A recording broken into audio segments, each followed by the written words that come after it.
gets through to 9, 10. This is why this is a healthy debate. Like, Green's got this leadership drive. Yeah. Like, I'm saying Green's a pick 4. Yeah, absolutely. Absolute out and out. Now, forget where our list is at the moment. Green is a bona fide pick 4. Then we take Ash, and then we take The bid might come for Green, and Melbourne might bid at 10. 40 and 59 and 60. They get sucked up. We've got 2 late picks. We need a forward. We need another forward option. That's why, yeah. Now, preferably, I'd love to have either a medium or a tall to show them. Yeah, so Riccardi's a developing key forward. Yeah. I'd pick him at pick 30. Oh, right. Yeah, he sits above all the rest. And how old is he? He's 20. He's done a 2-year apprenticeship at Werribee. He's a developing key forward who's got tools to help us. Right. Yeah, he won the medal for the VFL's best young player this year. If we can trade up to pick 55, we would be trading up for Riccardi. And then you would take Hutchison.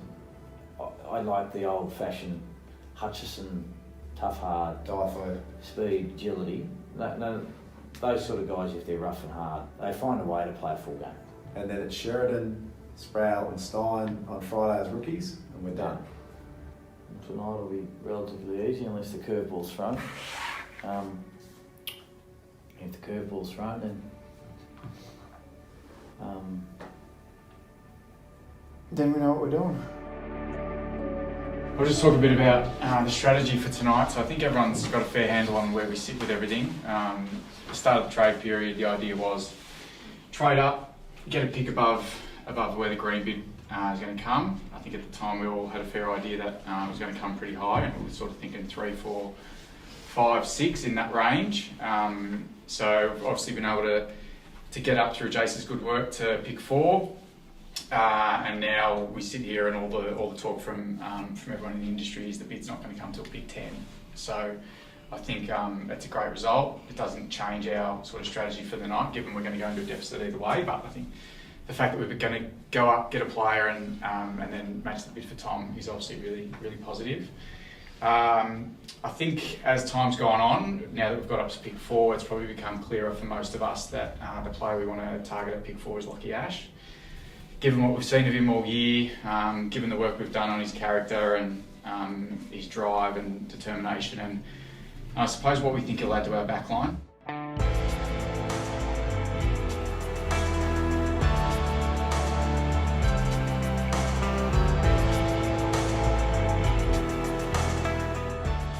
With pick 4, the GWS Giants have selected Lachlan Ash from the Murray Bush Rangers.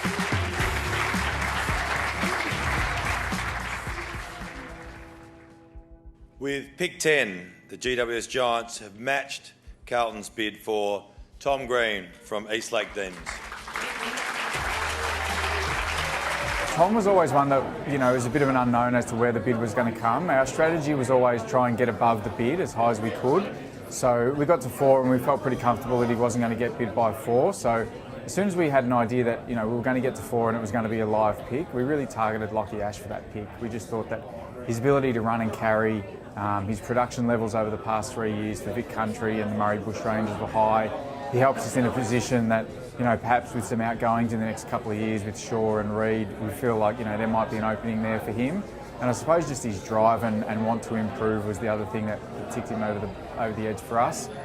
Obviously, after Lachie was taken, we knew that the bid was going to come somewhere in that 5 to 12 or 13 range. So sitting there waiting for it to come, it came at pick 10, happy to match the bid. Yes, we go into deficit, but we feel like what we've been able to achieve through the trade period and the draft, to be able to give up picks to give ourselves a chance to get a pick above Tom, get Lachie in, match the bid for Tom. Yes, we know that we're out of the first couple of rounds next year, but we're really happy with what we've been able to achieve in those 2 players.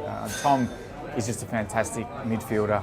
He's proven this year captaining the Allies and playing at such a high level for them and for the Giants Academy over the journey as well. We know him intimately because he's been involved so heavily with our footy club. Just his character, and just his want to work hard and train and get the most out of himself. Those sort of attributes are exactly what we're about bringing in. So yeah, with those two boys, we're really confident in what they're going to be able to add to our list. So we'll gather tomorrow. We're going to be back at Marvel at 4 o'clock tomorrow afternoon, just in case any trade opportunities present. The recruiting team will have some discussions before that. So we'll have the morning off, reassess, regroup, gather our thoughts, have a bit of a chat early afternoon tomorrow around 2 or 3 o'clock as a recruiting team, and then head over to Marvel. We've got 2 selections that we'll use. So I suppose for us it's about prioritising, what our order would be with those selections. They're going to be late picks, so there's an unknown of who's going to be there, who's not. But I suppose, as we do with any draft, you just work out your order, work out your strategy and see what happens.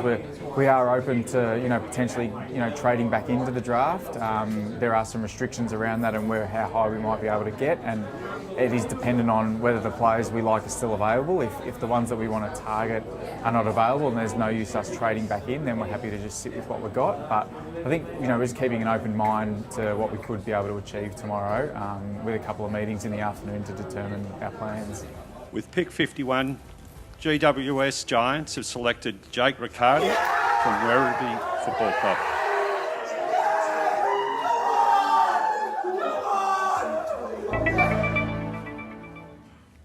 With pick 65, GWS Giants have selected Thomas Hutchinson from Adelaide Football Club. Yeah, so we came in this morning and had really good discussion around what our plans would be on the night. We were always hoping to try and push into the middle part of the draft if the players that we like are available, and once we sort of hit around pick 40 onwards, we were really trying aggressively to get in a similar way that we did last year. Jake Riccardi was the player that we targeted. We thought, okay, he's available, let's try and get in and get him before our pick hit that was around 70 at the point. We didn't think he would be getting there, so we started hitting clubs up, trying to get in.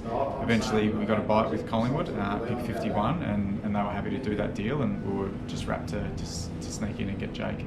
So I suppose we looked at all our options with that late pick, and we knew it was late in the draft. There's probably not going to be very many options slipping through to there because most of the other players we liked had gone. But Tom was really the one that we had targeted pretty much for the last few months. He was a player that our South Australian scout Tyson Burke identified for us early in the year, playing for the Adelaide SANFL team. We just feel like he's got a lot to offer us as that smaller forward who can go into the midfield. We're wrapped. I think if you spoke to us at the start of the draft and said that was going to be our 4 players, we would have definitely taken that. It was always the plan for us to go in and take Ash and Green on night 1, and then night 2 we sort of felt like it was going to be difficult for us to get back in and get Riccardi, but we were obviously wrapped to be able to do that, so that probably exceeded our expectations.